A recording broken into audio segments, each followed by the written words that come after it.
warahmatullahi wabarakatuh. Halo ekonom Rabani, selamat datang di Kasai Podcast Ramadan. Yuk, mari kita belajar bersama.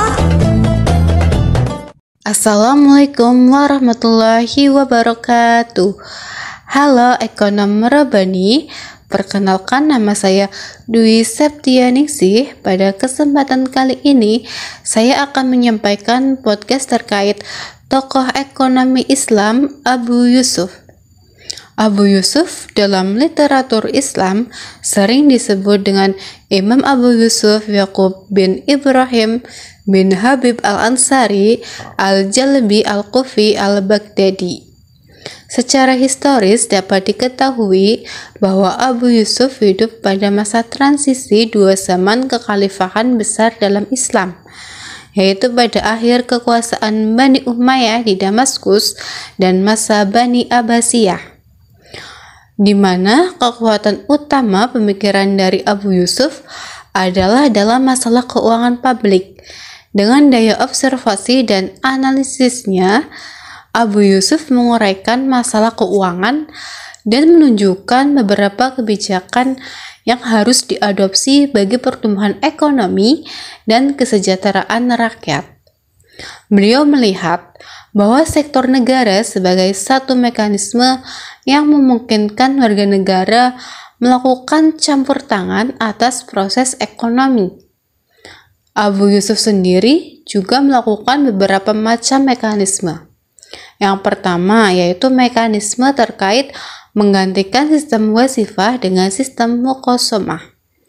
Wasifah dan muqasamah merupakan istilah dalam membahasakan sistem pemungutan pajak.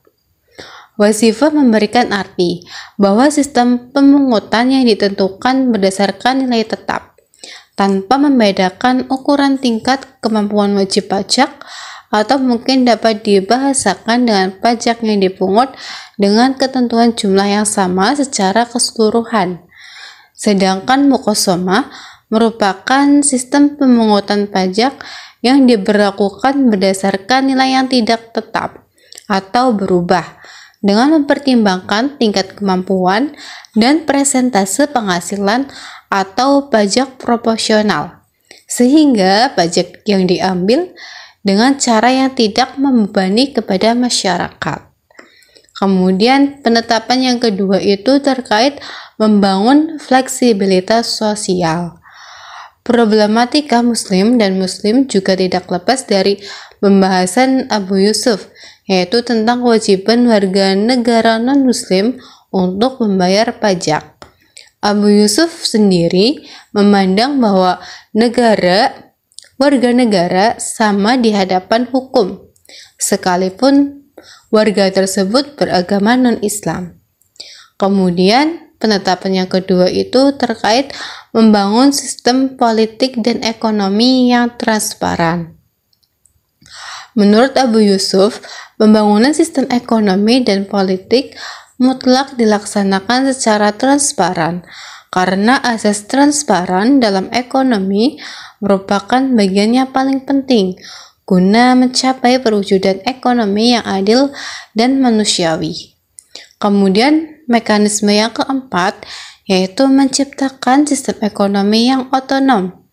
Abu Yusuf menciptakan sistem ekonomi yang otonom atau tidak terikat dari intervensi pemerintah.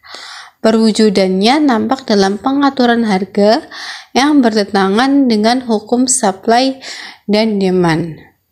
Nah, itu merupakan sekilas tentang tokoh ekonomi Islam Abu Yusuf beserta beberapa macam mekanismenya, yaitu terkait menggantikan sistem wasifah dengan sistem muqasamah, kemudian membangun fleksibilitas sosial, kemudian yang ketiga membangun sistem politik dan ekonomi yang transparan, dan yang keempat menciptakan sistem ekonomi yang otonom. Demikian pembahasan terkait tokoh ekonomi Islam Abu Yusuf beserta penjelasannya. Semoga teman-teman dapat memahami terkait tokoh ekonomi Islam ini dan bermanfaat ya teman-teman. Sekian dari saya, kurang lebihnya saya Mohon maaf. Terima kasih. Wassalamualaikum warahmatullahi wabarakatuh.